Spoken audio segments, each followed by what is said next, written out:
প্রশ্নটা 2017, 18 এবং 19 সালে আছে। ঠিক আছে, প্রশ্নটা হলো সম্মুখ ঝোঁক ও বিপরীত ঝোঁকের ক্ষেত্রে পিএন জাংশনের কার্যনীতি বর্ণনা করো।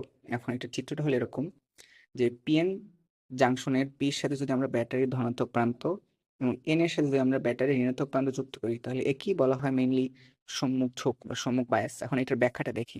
বলছে যে ব্যাটারির ধনাত্মক পি এর সাথে, মানে ব্যাটারির ধনাত্মক অংশ পি এর সাথে যুক্ত করলে ধনাত্মক অংশ পি এর হোল, এখানে পিটা হলো পুরো পজিটিভ, এই পজিটিভটা কি বলে বিকর্ষণ করে, যার ফলে হবে কি যে এই হোলগুলা ডিপ্লেশন লেয়ার ভেদ করে এনে যায়, ফলে এখানে প্রবাহ সৃষ্টি হয় এবং ডিপ্লেশন লেয়ারের প্রস্থ কমে যায়।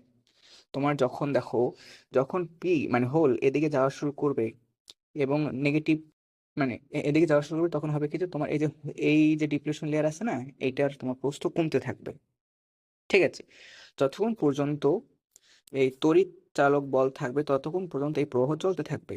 যখন তোমার এই ব্যাটারিটা সরাই ফেলা হবে, তখন হোল আর চলাচল করবে না, হোল তার আগের অবস্থায় চলে আসবে। অতএব বলা যায় যে যদি জাংশনে বিভব প্রযুক্ত হলে বিপ্লেশন লেয়ারের দূরত্ব কমে যায় এবং বিদ্যুৎ প্রবাহিত হয়, তাকে সম্মুখ ঝোঁক বলে।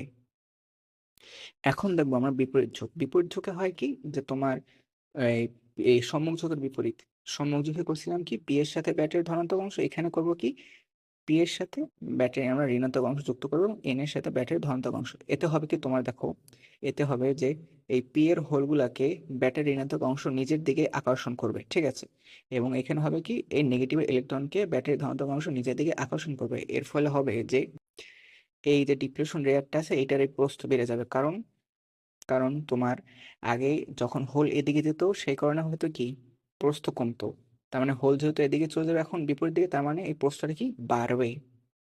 ঠিক আছে, এখানে সেটাই লেখছে যে পি এর সাথে ব্যাটারি ঋণাত্মক অংশ এবং এন এর সাথে ধনাত্মক অংশ যুক্ত করলে ঋণাত্মক অংশ পি হোলকে নিজের দিকে টানে এবং ধনাত্মক অংশ এন এর ইলেকট্রনকে নিজের দিকে টানে, ফলে ডিপ্লেশন লেয়ারের গুরুত্ব বেড়ে যায়।